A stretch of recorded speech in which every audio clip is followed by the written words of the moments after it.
Matter in our surroundings. What is matter? Air, water, stones, sand, clouds, pencils, books, everything is made up of matter. Matter is everything in this universe that occupies space and has mass. यानी हमारे universe में जो कुछ भी बना है वो किससे बना? मैटर से बना। मैटर डिपेंड करता है कि हमारे यूनिवर्स में क्या क्या है, कि जो हमारे यूनिवर्स में जो कुछ स्पेस ऑक्युपाई करता है, जिसके पास अपना मास होता है, वो हमारा मैटर कहलाता है। Okay. Constituents of matter. According to the early Indian philosophers, every living and non-living thing is made of 5 basic elements called the Panchatattva: air, water, earth, sky, and fire. Therefore, matter is a composition of these 5 constituent of matter, यानी कि matters को कितने part में divide किया गया था। हमारे India के फिलोसफर जो थे उनके अकॉर्डिंग हम मैटर्स को लिविंग और नॉन लिविंग यानी 5 बेसिक एलिमेंट्स में डिवाइड किया गया था, जिन्हें पंच तत्व कहते हैं। हमारे पंच तत्व जो होते हैं air, water, earth, sky and fire, इनको हम इंडिया में हम लोग पंच तत्व के नाम से इसे जानते हैं। ठीक है। और हमारे जो फिलोसफर थे इंडियन के, उन्होंने यही बताया था कि पंच तत्व से ही जो भी मैटर बना हुआ है हमारे यूनिवर्स में जो कुछ भी बना हुआ है, जो स्पेस ऑक्युपाई करता है, जिसके पास मास होता है, वो इन्हीं पंच तत्वों से मिलके बना होता है। Physical nature of matter. Is matter continuous or particulate? Physical जो हमारा मैटर होता है उनका फिजिकल नेचर क्या होता है कि matter continuous of particles. Matter जो होता है ये हमारा मैटर हो गया और ये इसके पार्टिकल्स हो गए। यानी मैटर जो कुछ भी मैटर बना होता है तो उसमें बहुत टीनी पार्टिकल्स होते हैं जिनसे किसी भी मैटर का डेरिवेशन होता है। Matter is particulate in nature. This means that matter consists of particles as you can see in the microscopic image of a cube above. For example, if we put a drop of red color in water, the color of the water turns red. This happens because the particles of red color mix with the particles of water. What is the size of these particles? The size of the particles of matter is very small. They can be broken into further particles as well. For example, on dilution of a colorful solution, as shown in the figure below, we can still see the color. This means there are millions of particles present in the color which just divide themselves on dilution. Which of these is matter? Happiness, air, sandwich, thoughts, juice, and eraser. Air, sandwich, juice, and eraser, as they have mass, occupy space and can be broken into further particles. यानी जो हमारा ये जो हम matter का size, matter tiny particles से मिलकर बना होता है, तो टीनी पार्टिकल्स को हम माइक्रोस्कोप के थ्रू ही देख सकते हैं। उनको हम कभी भी ऐसे नेक्ड आई से हम उनको देख नहीं सकते हैं, क्योंकि वो इतने स्मॉल पार्टिकल्स होते हैं उनको देखना हम विदाउट माइक्रोस्कोप पॉसिबल नहीं है। इसके लिए एक एग्जांपल हमने लिया है कि हमने क्या किया कि एक ड्रॉप से रेड कलर को पानी में डाल दिए। पानी में ये रेड कलर को एक 1 ड्रॉप उसमें ड्रॉप कर दिए पानी में, और उसके बाद उस जो कलर है हमारे रेड पार्टिकल्स, वो क्या हो गया, पूरा पानी में मिक्स हो गया। ठीक है। उसके बाद the size of particles of matter is very small, यानी कि जो रेड कलर के पार्टिकल्स थे वो क्या हो गए, बहुत स्मॉल थे, और वाटर के भी पार्टिकल्स क्या हैं, बहुत स्मॉल है। फिर जब उनको हम अलग अलग करके जब माइक्रोस्कोप यूज करेंगे तो उसमें देखेंगे कि बहुत सारे टीनी पार्टिकल्स जो हैं वो रेड कलर के भी मिक्स हैं और वाटर के भी मिक्स होते हैं। ओके। तो मैटर जो बना होता है हमें बहुत स्मॉल पार्टिकल्स से मिलकर बना होता है, जिसे हम नेक्ड आई के थ्रू उसको देख नहीं कर सकते हैं, ऑब्जर्व नहीं कर सकते हैं उसको हम। और मिलियंस ऑफ पार्टिकल्स, जो tiny particles millions of particles होते हैं। ऐसा नहीं कि ये 1 2 3 या ऐसे करके पार्टिकल्स होते हैं, उसमें बहुत सारे पार्टिकल्स होते हैं जिनको हम काउंट भी करना पॉसिबल नहीं हो पाता है। Okay. Characteristics of particles of matter. Particles of matter have 3 characteristics. Particles of matter have spaces between them. Particles of matter are moving all the time. Particles of matter attract each other. यानी जो matter होता है हमारा matter, उसके particles का characteristics क्या क्या होता है, तो उसके लिए 3 कैरेक्टरिस्टिक में डिवाइड किया गया। पहला, particles of matter have a space between them, यानी कि जो मैटर के पार्टिकल्स होते हैं उनके बीच में स्पेस होता है। Particles of matter moving all the time, यानी जो उसके पार्टिकल्स होते हैं अलग अलग मैटर्स के स्टेट होते हैं, तो उनके पार्टिकल्स भी क्या होते हैं, अलग अलग स्टेट में। किसी काइनेटिक एनर्जी, किसी पार्टिकल्स काइनेटिक एनर्जी कम होती है, इसकी वजह से वो कम मूव करते हैं, वाइब्रेट करते हैं। किसी की ज़्यादा होती है, हाई होती है, तो ज़्यादा मूव करने लगते हैं। तो वही लिखा है, particles of matter are moving all the time, यानी जो मैटर्स के जो पार्टिकल्स होते हैं वो हमें मूव करते हुए दिखाई नहीं देते हैं, लेकिन वो हमेशा क्या करते हैं, मूव करते रहते हैं। थर्ड है, particles of matter attract each other, जो मैटर्स के पार्टिकल्स होते हैं उनके बीच में एक अट्रैक्शन फोर्स लगता है, यानी मैटर के जितने भी पार्टिकल्स होते हैं वो एक दूसरे को हमेशा अपने से अट्रैक्ट किए जाते हैं। Okay. Particles of matter have spaces between them. Have you ever wondered what causes salt to get dissolved in water? Salt gets dissolved in water because its particles have spaces between them.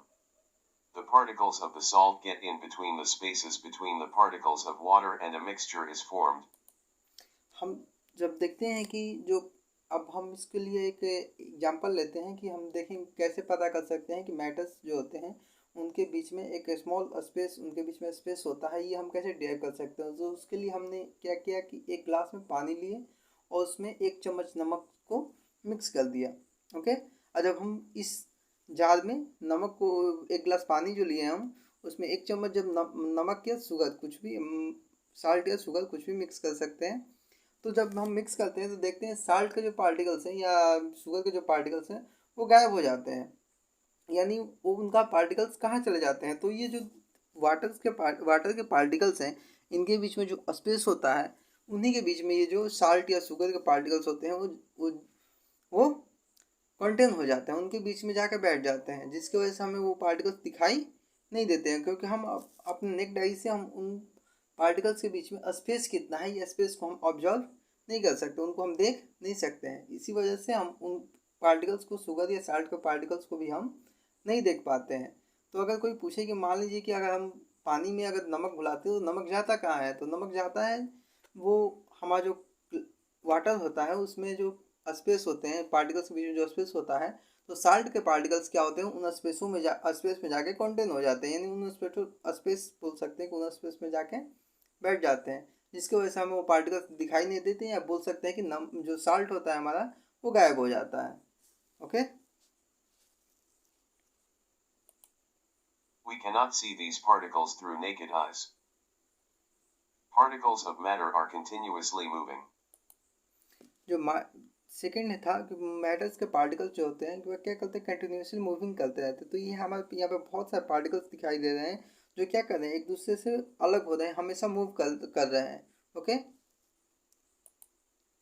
Particles are continuously moving. Particles of matter are in motion all the time. Hence, they possess kinetic energy. Kinetic energy, energy due to motion. The particles of a matter intermix on their own with other particles of a matter. For example, salt in water, various gases in the air, ink in water. Diffusion, the process of mixing 2 different types of particles together is called diffusion. Diffusion becomes faster on heating. Particles are continuously moving, तो जो matters के particles होते हैं वो हमेशा move क्यों करते रहते हैं, तो उनके बीच में एक, उनके जो पार्टिकल्स होते हैं उनके पास एक काइनेटिक एनर्जी होती है, जिस मैटर के पार्टिकल्स के पास काइनेटिक एनर्जी जितनी ज़्यादा हाई होती है, वो मैटर उस मैटर के पार्टिकल्स उतनी ज़्यादा तेज़ी से क्या करते हैं, मूव करते हैं। जैसे हम बोल सकते हैं कि सॉलिड्स के पार्टिकल्स हमें मूव करते नहीं दिखाई देते हैं, क्योंकि उनकी काइनेटिक एनर्जी कम होती है, उनके पार्टिकल्स के बीच में अट्रैक्शन फोर्स भी ज़्यादा होता है, जिसकी वजह से उनके पार्टिकल्स हम मैटर जो सॉलिड होते हैं उनको सॉलिड फॉर्म ही देख पाते हैं, उनका शेप चेंज नहीं होता है। और वहीं गैसियस पार्टिकल्स की बात करें तो उनकी काइनेटिक एनर्जी क्या होती है, बहुत ज़्यादा हाई होती है, जिसकी वजह से वो क्या कर पाते हैं कि मूव बहुत तेज़ी से मूव करते रहते हैं। हम बोल सकते हैं कि जिस मैटर में जिस पार्टिकल्स की काइनेटिक एनर्जी जितनी कम होगी, जितना लेस होगा, वो पार्टिकल्स उतना कम मूव करेगा, यानी वाइब्रेट करते रहेगा, और जिसकी काइनेटिक एनर्जी बहुत ज़्यादा हाई होगी वो क्या करेगा, अपने पार्टिकल से दूर डिस्टेंस बनाएगा और मूव करेगा, फैलते जाएगा। ओके,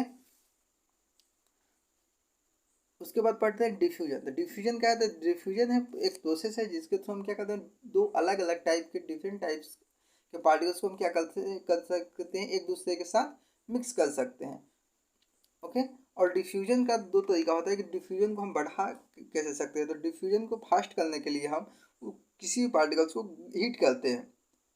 जैसे वाटर के पार्टिकल्स को ऐसे रखेंगे तो उनके बीच में ज़्यादा वो मूव नहीं कर सकते, वो फैलते जाते हैं बस। लेकिन अगर उसको हम हीट करना स्टार्ट कर देते हैं तो उनके पार्टिकल्स क्या होते हैं, बहुत तेज़ी से एक दूसरे से मूव करने लगेंगे, एक दूसरे से अलग होने लगते हैं। तो डिफ्यूजन के प्रोसेस को तेज करने का एक ही तरीका है कि हम उसके पार्टिकल्स को क्या करें, और एनर्जी, एक्सटर्नल एनर्जी उनको प्रोवाइड किया जाए। जब उनको एक्सटर्नल एनर्जी मिलेगी तो वो और तेज़ी से क्या करेंगे, मूव करना स्टार्ट कर देते हैं। The kinetic energy of particles also increases on heating. Particles of matter attract each other. The particles of matter are always held together because of a force of attraction between them. The amount of this force between the particles varies in different forms of matter, as shown in the figure below. Solids have the highest force of attraction. That is why we cannot move our hands through a solid object. The particles are so tightly bound. Similarly, particles of gases have the least force of attraction in them. We can move our hands easily in the air, can't we? This is because the particles of air are loosely bound. We can arrange the force of attraction between different types of matter, solids, liquids, and gases, in increasing order as. We can also move our hands through water or liquid matter but not as freely as we can in the air. This means that they are also loosely bound to some extent. Particles of matter attract each other. जो matters के particles होते हैं वो एक दूसरे को क्या करते हैं, अट्रैक्ट किए जाते हैं, हमेशा एक दूसरे के साथ जुड़े होते हैं। तो अलग अलग टाइप्स के स्टेट, जो मैटर्स के स्टेट होते हैं, उनमें उनमें कम और ज़्यादा जो होता है अट्रैक्शन फोर्स लगता है। ठीक है, तो जो पार्टिकल्स होते हैं, अगर जिस पार्टिकल्स के बीच में जो अट्रैक्शन फोर्स है वो हाई लगेगा, तो अगर अट्रैक्शन फोर्स उस पार्टिकल्स के बीच में हाईएस्ट लग रहा है, ज़्यादा से ज़्यादा लग रहा है, तो पार्टिकल्स वो मैटर क्या होगा, सॉलिड होगा। अगर थोड़ा सा कम लग रहा है तो वो लिक्विड में चला जाएगा। और बहुत कम, अगर जिनके पार्टिकल्स के बीच में बहुत कम अट्रैक्शन फोर्स होता है तो हमारे गैसेस होते हैं। तो गैसेस के पार्टिकल्स बहुत तेज़ी से मूव करने लगते हैं। गैस हम कहीं पे अगर थोड़ा सा अगर उसमें से निकल रहा है तो बहुत तेज़ी से क्या होता है, वहाँ अपने सराउंडेड फैल जाता है। जैसे हम एक जो परफ्यूम होता है, परफ्यूम को जब हम अपने बॉडी पे स्प्रे करते हैं तो उस टाइम हमारे जो परफ्यूम के जो गैसियस पार्टिकल्स होते हैं बहुत तेज़ी से क्या करते हैं, मूव करते हैं। तो हमारे आसपास क्या होता है, सुगंध आना शुरू हो जाता है, स्मेल आना शुरू हो जाता है। यानी क्या है कि गैसेस के पार्टिकल्स क्या होते हैं कि उनके बीच में अट्रैक्शन फोर्स बहुत कम होता है, जिसकी वजह से वो तेज़ी से क्या करते हैं, स्कैटर हो जाते हैं, चारों तरफ फैल जाते हैं बहुत तेज़ी से। यानी उनके बीच में अट्रैक्शन फोर्स कम होता है। तो नीचे एक डाटा दिया गया है जिसके अकॉर्डिंग हम पता कर सकते हैं कि किस पार्टिकल्स के बीच में अट्रैक्शन फोर्स ज़्यादा लगता है और किसके बीच में अट्रैक्शन फोर्स कम लगता है। तो यहाँ पे गैस है, गैस के बीच में सबसे कम, गैस के पार्टिकल्स के बीच में अट्रैक्शन फोर्स सबसे कम लगता है। उसके बाद लिक्विड में लगता है, उसके सबसे कम सॉलिड में लगता है। यानी गैस के पार्टिकल्स तेज़ी से एक दूसरे से अलग होते हैं, लिक्विड के पार्टिकल्स जो होते हैं फैलते जाते हैं, और सॉलिड के पार्टिकल्स बस एक आपस में ही क्या करते हैं, वाइब्रेट करते रहते हैं। उनके पार्टिकल्स एक दूसरे को छोड़ नहीं सकते हैं। उसके बाद है हमारा स्टेट ऑफ मैटर। तो हमारे मैटर के कितने स्टेट होते हैं, तो मैटर के हमारे 3 स्टेट होते हैं। पहला हो गया सॉलिड, दूसरा लिक्विड और तीसरा gas. Gas, liquid, solids. States of matter. Now we know that particles of matter have a force of attraction between them. Based on this criterion, we can say that matter is present in 3 different states: solid state, liquid state, and gaseous state. Attraction force के ही basis पे हम बताते हैं कि matter का उनके state जो है 3 टाइप में डिवाइड किया गया अट्रैक्शन फोर्स के बेसिस पे। तो पहला बनाया गया सॉलिड, दूसरा लिक्विड और तीसरा गैस। इनका बेस क्या है, अट्रैक्शन फोर्स। अट्रैक्शन फोर्स के बेसिस पे मैटर को हम 3 पार्ट में डिवाइड कर देते हैं, solid, liquid and gaseous state में। सॉलिड स्टेट क्या होता है, सॉलिड स्टेट की अपनी प्रॉपर्टी होती है। सॉलिड स्टेट एक स्पेसिफिक शेप होता है, यानी उनका शेप जो होता है फिक्स्ड होता है, डिस्टिंक्ट बाउंड्री होता है, उनका बाउंड्री भी सेफ होता है, उनका एक फिक्स्ड वॉल्यूम होता है, ठीक है। तो सॉलिड स्टेट जो होता है उनका फिक्स सेफ होता है, फिक्स्ड बाउंड्री होती है और फिक्स्ड वॉल्यूम होता है, उनका कभी भी ये सब चेंज नहीं होते हैं। इनके पास काइनेटिक एनर्जी, इनके पार्टिकल्स की काइनेटिक एनर्जी हाई होती है, जिससे यह अरेंज होते हैं एक ऑर्डर में। सॉलिड के पार्टिकल्स क्या होते हैं, एक दूसरे के पास एकदम कंजस्टेड रहते हैं, यानी एक दूसरे से जुड़े रहते हैं, जिसकी वजह से इनको कंप्रेस करना भी पॉसिबल नहीं हो पाता है। क्योंकि अगर जिन पार्टिकल्स की काइनेटिक एनर्जी अगर हाई होती है तो उन्हीं पार्टिकल्स को हम क्या कर सकते हैं, कंप्रेस कर सकते हैं, या उनका शेप को हम बदल सकते हैं। लेकिन जिस पार्टिकल्स के पास काइनेटिक एनर्जी कम होती है उसको हम कंप्रेस्ड या उसके शेप को कन्वर्ट नहीं कर सकते हैं। और इनके बीच में जो सॉलिड के पार्टिकल्स होते हैं इनके बीच में अट्रैक्शन फोर्स भी क्या लगता है, मैक्सिमम लगता है, बहुत ज़्यादा लगता है बाकी जो स्टेट ऑफ मैटर है उनके कंपैरिजन में। Okay, State. Solids are the objects that have these three properties. They have a specific shape.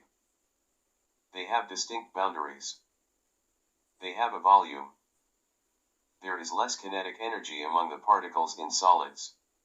They are generally arranged in order. Thus they possess a fixed shape. They cannot be compressed. The force of attraction is the maximum among the particles of solids. There is not much space between the particles. Therefore, they cannot be compressed. Which of these are solids? Rubber band, sponge, salt. All of them are solids. All of these follow the properties of solids. A rubber band and sponge change their shape only when we apply force on them. It might appear to you as if salt is taking the shape of the container in which you put it, but actually each grain has its own definite shape. The liquid state. Liquids have the following properties. Liquids have a fixed volume. Liquids do not have a fixed shape. The force of attraction in liquid particles is less than in solids. Therefore, there is a space between the particles of liquids and they can flow easily. They cannot be compressed. That is why they are also called fluids. Particles of liquids arrange each other and are not fixed. You might have seen that liquids take the shape of the container in which we put them. This is because the particles of liquids have high kinetic energy. They always keep on moving. अब यहाँ पे हमारा है liquid. Liquid जो होता है इसके volume तो फिक्स होता है लेकिन इसका शेप फिक्स नहीं होता है, क्योंकि जो लिक्विड होता है इसको जिस टाइप के हम कंटेनर में इसको कंटेन करते हैं वो उसी टाइप के शेप को क्या करता है, गेन कर लेता है, उसी शेप में वो बदल जाता है। लिक्विड पार्टिकल्स के बीच में जो अट्रैक्शन फोर्स लगता है वो सॉलिड के कंपेरिजन में लेस रहता है, कम लगता है। और उनके पार्टिकल्स के बीच में उनके पार्टिकल्स जो होते हैं उनके पास काइनेटिक एनर्जी क्या होती है, हाई होती है, जिसकी वजह से वो इजीली क्या करते हैं, फ्लो करते रहते हैं। बट इनको कंप्रेस करना हमें पॉसिबल नहीं है, इनको हम कंप्रेस नहीं कर सकते हैं क्योंकि ये उतने ज़्यादा भी इनके पार्टिकल्स के बीच में अट्रैक्शन फोर्स कम नहीं लगता है, जिससे हम क्या कर सकते हैं, इनको कंप्रेस्ड कर दें। Okay,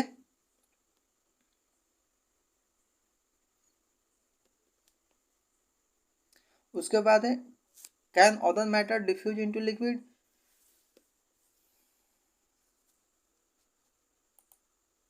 Can other matter diffuse into liquids? Yes, other matter can diffuse into liquids whether it is solids, liquids, or gases. This is so because there is a space between the particles of liquids, so particles of other matter can slip into those spaces. Diffusing solids into liquids, mixing sugar in tea. Diffusing liquids into liquids, mixing ink in water. Diffusing gases into liquids, the presence of oxygen and carbon dioxide in water.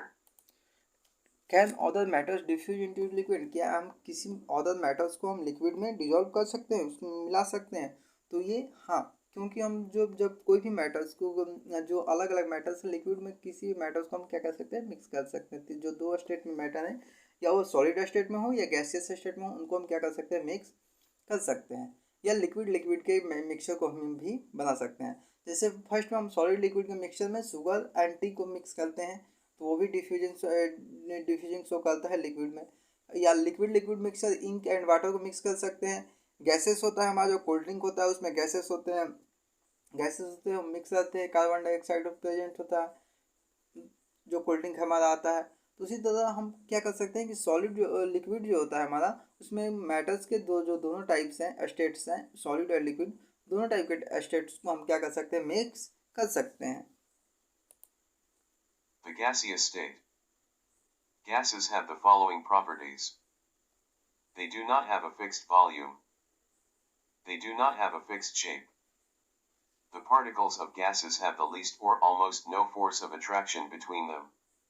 Therefore, the particles have a large number of spaces between them and they can freely move in any direction.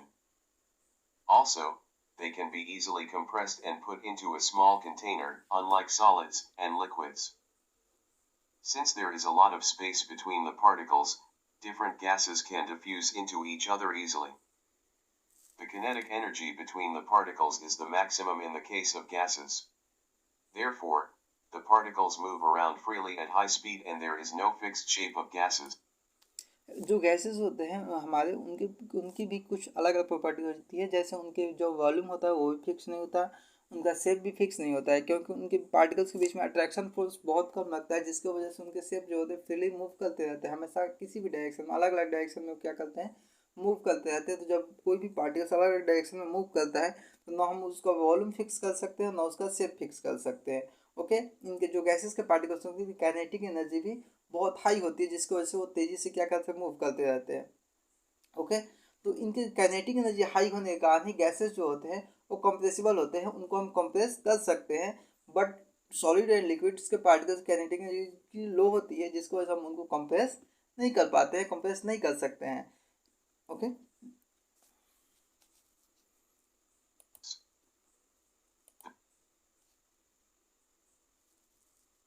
The difference in the characteristics of states of matter.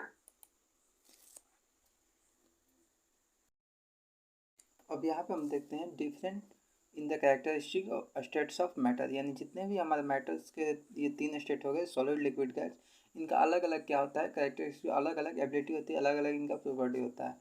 जैसे solid हो गया तो solid में क्या क्या होता है कि सॉलिड का जो शेप होता है वो डिफरेंट होता है, वॉल्यूम भी डिफरेंट होता है, इनमें मैक्सिमम अट्रैक्शन फोर्स, इनके पार्टिकल्स के बीच में मैक्सिमम अट्रैक्शन फोर्स लगता है, इनको हम कंप्रेस नहीं कर सकते हैं। इनके पार्टिकल्स के बीच में मिनिमम यानी बहुत कम काइनेटिक एनर्जी होती है, इनके पार्टिकल्स बस एक दूसरे के पास वाइब्रेट करते रहते हैं। और जो सॉलिड के पार्टिकल्स होते हैं वो कभी भी एक दूसरे से मूव नहीं करते हैं, particles can not be move rather the vibrate only there fix position, यानी उनके पार्टिकल्स जो होते हैं कभी एक दूसरे मूव नहीं करते हैं, वो एक दूसरे से बस वाइब्रेट करते हैं, जिसकी वजह से इनका जो शेप होता है वो फिक्स होता है। सॉलिड्स का जो होता है हाई डेंसिटी होती है और ये कभी फ्लो नहीं करते हैं सॉलिड। उसके बाद लिक्विड देखते हैं, लिक्विड में इंडिफिनिट शेप होता है, डेफिनेट वॉल्यूम होता है, इनके बीच में जो सॉलिड है उसके कंपैरिजन में अट्रैक्शन फोर्स इनके पार्टिकल्स के बीच में कम लगता है, इनको भी हम कंपेयर नहीं कर सकते। Kinetic energy of particles than solid, यानी कि इनके पार्टिकल्स के बीच में सॉलिड से थोड़ा सा ज़्यादा काइनेटिक एनर्जी होती है। Particles can slide over one another, इनके जो सॉलिड लिक्विड पार्टिकल्स होते हैं वो किसी अदर सरफेस पे स्लाइड करते रहते हैं, डेंसिटी इसकी लो होती है सॉलिड के कंपैरिजन में, और ये फ्लो कर सकता है, ये फ्लो करता है। गैसेस जो होते हैं इनका इन्फिनिट शेप होता है, इनका इन्फिनिट वॉल्यूम होता है, नेग्लेजिबल फोर्स ऑफ अट्रैक्शन, इनके बीच में कोई बहुत कम या नेग्लेजिबल बोल सकते हैं कि नेग्लेजिबल यानी बहुत कम अट्रैक्शन फोर्स लगता है सॉलिड गैसियस पार्टिकल्स के बीच में। इनको हम कंप्रेस कर सकते हैं, इनके जो पार्टिकल्स होते हैं उनके बीच में उनकी हाई काइनेटिक एनर्जी होती है, जिसकी वजह से वो मूव करते रहते हैं फ्रीली। इनके बीच में इनका जो डेंसिटी होता है वो लोएस्ट डेंसिटी होता है और ये भी फ्लो कर सकते हैं गैसेस पार्टिकल्स। तो ये हमारे हो गए कैरेक्टरिस्टिक हुए हमारे, जो मैटर होते हैं उनके कैरेक्टरिस्टिक्स हमको लिखना है, तो ये हम लिख सकते हैं उसमें कि मैटर जो होता है उनका कैरेक्टर कैसा होता है। तो हर एक मैटर का अपना अपना क्या होता है, प्रॉपर्टी होता है। Okay,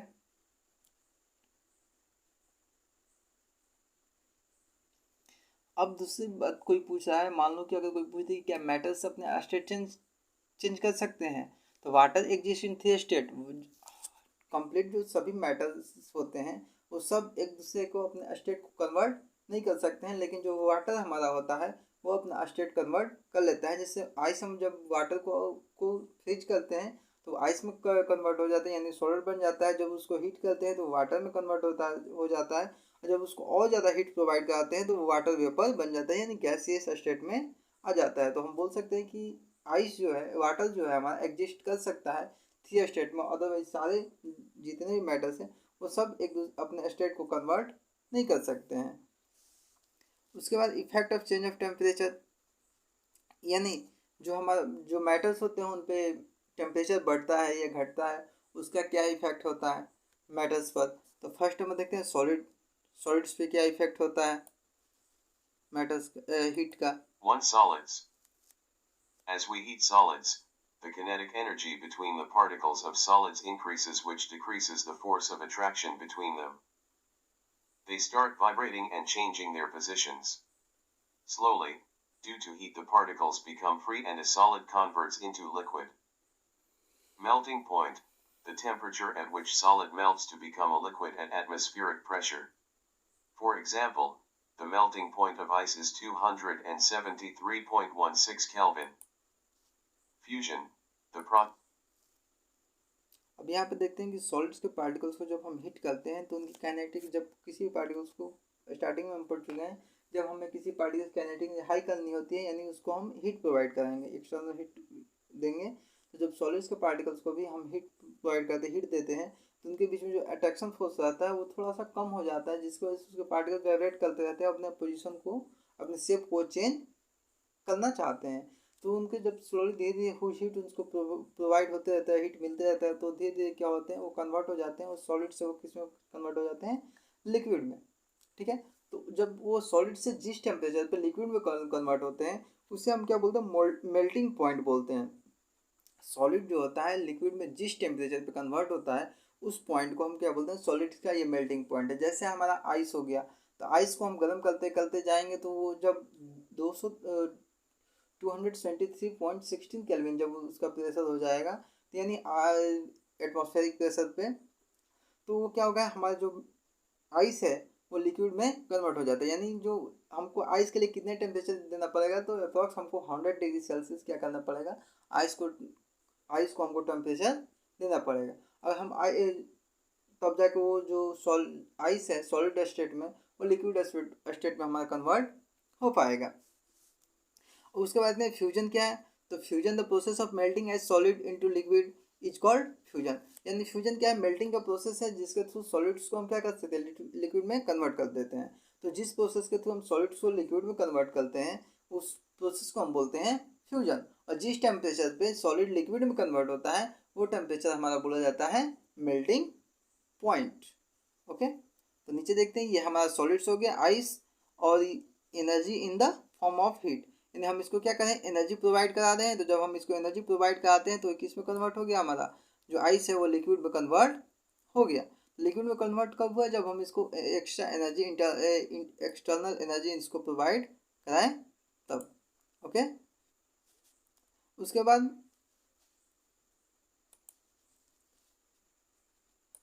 In the melting process, once a solid reaches its melting point, its temperature does not increase further. So where does all the heat go? The heat present in the solid at the time of melting is used by the particles to diminish the force of attraction between each other. The heat energy is therefore considered hidden. Latent heat, the heat energy which is used to break the force of attraction between the particles of matter, is known as latent heat. Latent heat, the heat energy. Latent heat, इसमें एक concept होता है latent heat का। Latent heat किसे बोलते हैं, तो latent heat जो होता है, जो सॉलिड्स के जो पार्टिकल्स होते हैं उनके बीच में अट्रैक्शन फोर्स को कम करने के लिए जो हीट हम प्रोवाइड कराते हैं उसको हम उसी को बोलते हैं हम लेटेंट हीट। यानी जो हीट हम उसको सॉलिड्स के पार्टिकल्स के बीच में अट्रैक्शन फोर्स को कम करने के लिए लगाते हैं उसको हम बोलते हैं लेटेंट हीट। उसको हम लेटेंट हीट के नाम से भी जानते हैं। और ये जो हीट होता है ये हिडन होता है, ये दिखाई नहीं देता है। ठीक है, उसके बाद है लेटेंट हीट ऑफ फ्यूजन। तो the amount of heat energy required to change 1 kg, यानी 1 kg सॉलिड्स को हमको लिक्विड कन्वर्ट करना हो तो उसके लिए लेटेंट हीट ऑफ फ्यूजन यानी atmospheric pressure at it melting point is known as the latent heat of fusion. यानी जो हमारा मेल्टिंग पॉइंट हमने जो पढ़ा है वही क्या कराता है, लैटेंट हीट ऑफ फ्यूजन। यानी 1 kg के किसी सॉलिड्स को हम जब लिक्विड में कन्वर्ट करते हैं तो जितनी टेम्परेचर उसको हम देंगे लिक्विड में कन्वर्ट होने के लिए, उसको हम क्या बोलेंगे, लैटेंट हीट ऑफ फ्यूजन। क्योंकि फ्यूजन का मतलब क्या होता है कि जो सॉलिड्स के पार्टिकल्स हैं वो लिक्विड के पार्टिकल्स में कन्वर्ट हो जाए। ओके, उसके बाद होता है एटमॉस्फेरिक प्रेशर। तो pressure exerted by the weight of the atmosphere, यानी जिस वेट जो वेट होता है उस पर एक एटमॉस्फेरिक प्रेशर, जो हमारा एटमॉस्फेयर है अर्थ के साउंडेड, वो क्या करता है कि प्रेशर एक्सक्रिएट करता है। एक्सप्रेशर किसी वेट पे एक प्रेशर डालता है जिसके थ्रू क्या करता है वो प्रेशर अपना शेप या साइज जो होता है चेंज करते रहता है। ओके, उसके बाद liquid second. Liquids. Just like in solids, the kinetic energy of particles of liquid increases, the force of attraction among them decreases and they start moving freely. As we keep on supplying the heat, a point comes when the particles overcome the forces of attraction completely. This is when a liquid starts changing into gas. Boiling point. The temperature at which a liquid starts boiling at the atmospheric pressure is known as its boiling point. For example, the boiling point of water is 373 Kelvin. Latent heat of vaporization. The amount of heat energy required to change 1 kilogram of a liquid into a gas at atmospheric pressure at its boiling point is known as latent heat of vaporization. यानी कि हम liquid में देखते हैं कि liquid के साथ क्या केस होता है कि लिक्विड को हम जब लिक्विड जो होता है, लिक्विड को अगर हम हीट करते हैं तो उसकी काइनेटिक एनर्जी, उसके पार्टिकल्स की काइनेटिक एनर्जी हाई हो जाती है। उनके बीच में अट्रैक्शन फोर्स जो बचा रहता है वो बहुत कम हो जाता है, जिसकी वजह से नेग्लेजिबल हो जाता है, जिसकी वजह से जो लिक्विड के पार्टिकल्स होते हैं वो फ्रीली क्या करते हैं, मूव करना स्टार्ट कर देते हैं। जैसे यहाँ पे हम देखा कि ये केटली है, केटली में हमने कुछ पानी वगैरह कुछ भी गर्म करने के लिए रखा है। जब इसको हम हीट प्रोवाइड करते हैं तो इनके पार्टिकल्स के बीच में क्या होता है कि जो काइनेटिक एनर्जी होती है इनके पार्टिकल्स बढ़ जाती है, जिसकी वजह से वेपर के फॉर्म में ये क्या होते हैं, जहाँ उसका माउथ होता है केटली का वहाँ से वो निकलना स्टार्ट कर देते हैं। ओके, अब यहाँ पे देखते हैं, यहाँ पे हमने सॉलिड में पढ़ा था कि मेल्टिंग पॉइंट यानी मेल्ट होता था उसमें, और इसमें क्या होता है बॉयल होता है, इसमें वेपराइज होने लगता है। तो जिस टेम्परेचर पे जो होता है कोई भी लिक्विड वेपर में कन्वर्ट होने लगता है तो उसे हम बोलते हैं, उस पॉइंट को हम बोलते हैं बॉइलिंग पॉइंट। यानी जिस टेम्परेचर पे कोई जो लिक्विड है वो किस में कन्वर्ट होना शुरू कर दें, गैसियस स्टेट में। तो जो लिक्विड का गैस जो वाटर का बॉइलिंग पॉइंट होता है वो 373 केल्विन होता है। ओके, उसके बाद लैटेंट हीट ऑफ वेपोराइजेशन, यानी सिंपल वही जो 1 kg ऑफ लिक्विड को जितना हम हीट प्रोवाइड कराएंगे उसको वेपर में कन्वर्ट होने के लिए, गैसेस में कन्वर्ट होने के लिए, उसको हम क्या क्या बोलेंगे, उसको हम किस नाम से जानते हैं, लैटेंट हीट ऑफ वेपोराइजेशन के नाम से भी जानते हैं। यानी बॉइलिंग पॉइंट को ही लैटेंट हीट ऑफ वेपोराइजेशन के नाम से भी जानते हैं। Okay, what happen when we decrease the temperature, जब हम गैसेस हैं जब उनके टेम्परेचर को हम क्या करते हैं डिक्रीज करते हैं तो उनके पार्टिकल्स जो होते हैं वो लिक्विड स्टेट में कन्वर्ट हो जाते हैं। यानी जितने भी गैसेस हैं उनकी काइनेटिक एनर्जी हाई होती है, तो काइनेटिक एनर्जी को लो करने के लिए हम क्या करते हैं किसी भी मैटर्स को हम फ्रीज करेंगे, यानी उसको जमाएंगे, उसको ठंडा करेंगे। तो जब गैसेस पार्टिकल्स को जब ठंडा करते हैं तो लिक्विड स्टेट में कन्वर्ट हो जाते हैं। ठीक है, तो उसी को हम बोलते हैं कॉन्डेंसेशन या लिक्विफिकेशन। ये इसमें क्या होता है, ये एक प्रोसेस है जिसके थ्रू हम गैसेस पार्टिकल्स को हम लिक्विड के पार्टिकल्स में कन्वर्ट कर देते हैं। ओके, जैसे हम हमारा फॉर्मेशन क्लाउड का फॉर्मेशन होता है, तो क्लाउड के फॉर्मेशन में वाटर वेपर जो होता है हमारे अर्थ से अपर लेयर में जब जाता है तो वो बहुत ठंडा हो जाता है, जिसकी वजह से क्लाउड का फॉर्मेशन हमारा होता है। उसके बाद लिक्विड के पार्टिकल्स को काइनेटिक एनर्जी, लिक्विड के पार्टिकल्स को जब हम ठंडा करते हैं तो लिक्विड के पार्टिकल्स क्या होते हैं सॉलिड स्टेट में कन्वर्ट हो जाते हैं। ओके, क्योंकि उनके बीच में अट्रैक्शन फोर्स क्या होता है बढ़ जाता है और काइनेटिक एनर्जी और ज़्यादा लो हो जाती, बहुत कम हो जाती है। अब इसके बाद हमारा सब्लिमेशन क्या होता है, the change of state of gas directly into solid. यानी सॉलिड जो होता है वो डायरेक्ट कन्वर्ट हो जाता है किस में, गैस में। तो जब गैस में कन्वर्ट होता है तो उस प्रोसेस को हम बोलते हैं सब्लिमेशन। फॉर एग्जांपल जो कैम्फर होता है, कैम्फर यानी कपूर जो हम लोग घर पे जलाते हैं उसको हम क्या करते हैं जब हम उसको जलाते हैं तो डायरेक्टली क्या होता है इवोपोरेट हो जाता है, यानी वो एयर बिना लिक्विड स्टेट में गए वो सीधे किस में कन्वर्ट हो जाता है, गैसियस स्टेट में। तो जब कोई भी सॉलिड बिना लिक्विड स्टेट में गए सीधे गैसियस स्टेट में कन्वर्ट हो जाता है तो उस प्रोसेस को हम बोलते हैं सब्लिमेशन। ओके, अब यहाँ पे एक डायग्राम दिखाया गया है स्टेट ऑफ मैटर किस तरह से चेंज होते हैं। तो यहाँ पे दिखाया गया है कि जैसे ये सॉलिड्स स्टेट में है, आइस है, आइस को जब हम मेल्ट करते हैं, लिक्विफिकेशन होता है, मेल्टिंग या लिक्विफिकेशन होता है तो ये लिक्विड में कन्वर्ट होता है। और जब हम इसको और ज़्यादा हीट करते हैं तो ये वेपर में कन्वर्ट हो जाता है, यानी क्लाउड जैसा ये बन जाता है, फॉग जैसा। ठीक है, अब इसके अपोजिट में ये जो क्लाउड है इसको हम क्या करते हैं, कंडेंस करेंगे। कंडेंस जब जो गैसेस होते हैं, गैसेस वेपर, ये कंडेंस होते हैं तो लिक्विड में कन्वर्ट होते हैं। और जब ये और कंडेंस होकर फ्रीजिंग हो गए तो ये किस में कन्वर्ट होते हैं, सॉलिड में।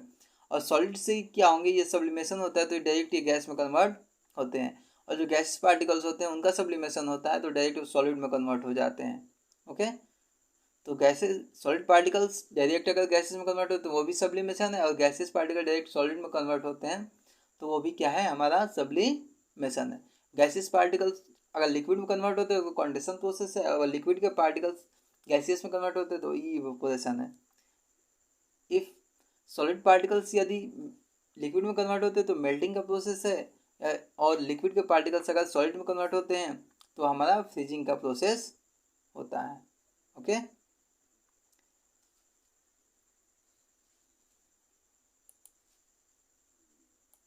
Effect of change of pressure.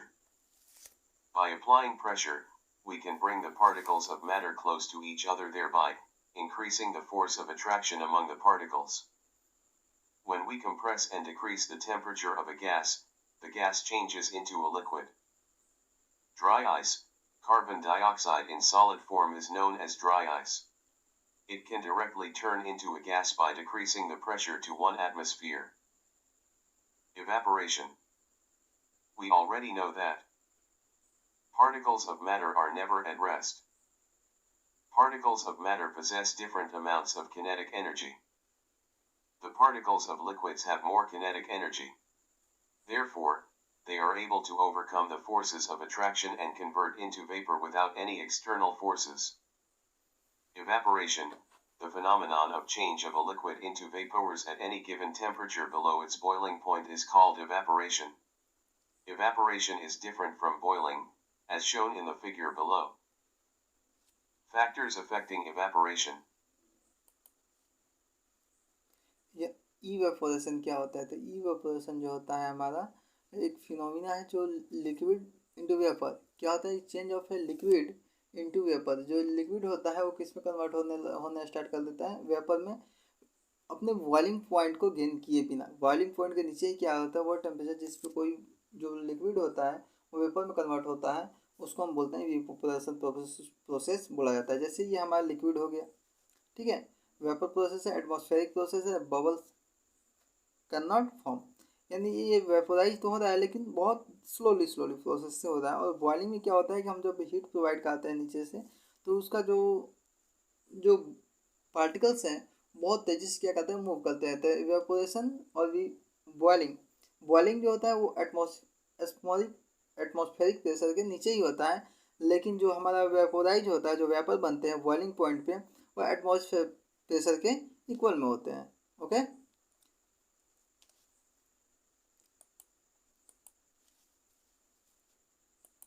Factors affecting evaporation. Condition. Rate of evaporation. Reason. Increase in surface area. Increases. Particles have more space and thus can evaporate easily. Increase in temperature. Increases. Kinetic energy among the particles increases. Increase in humidity. Decreases. Water content in air increases and so evaporation decreases. Increase in wind speed. Increases. Water vapors are blown away by winds, allowing more evaporation. How evaporation causes cooling. The process of evaporation uses the energy of the liquid particles. Therefore, the particles absorb energy from the surroundings in order to compensate for the energy that is being lost in the process of evaporation. This results in the cooling of the surrounding area. For example, our palms feel cool when we put some acetone, nail paint remover, on it. People sprinkle water on their roofs or ground on sunny days to cool the area. We are able to sip hot tea faster in a saucer than in a cup.